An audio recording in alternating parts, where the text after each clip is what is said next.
Cuối tuần qua tại Hồng Kông thì Cathay Pacific đã tổ chức chuyến bay cuối cùng cho chiếc máy bay Boeing 747 của hãng này.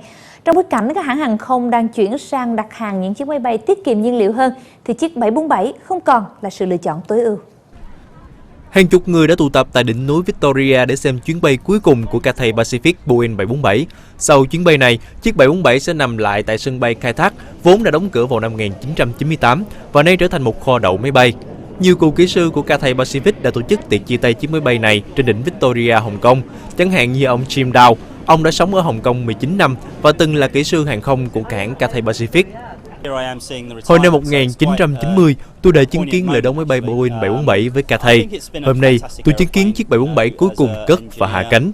Đây là một cảm giác rất buồn. Boeing 747 là một chiếc máy bay tuyệt vời. Chúng tôi rất thích nó, các phi công cũng rất thích bay với nó.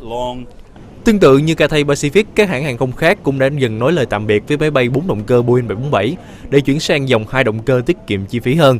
Tính trên toàn thế giới, hơn một nửa số Boeing 747 đã nghỉ hưu, lượng đơn đặt hàng mới cũng giảm nhanh chóng, làm dấy lên câu hỏi đến bao giờ Boeing mới chính thức khai tử dòng máy bay này.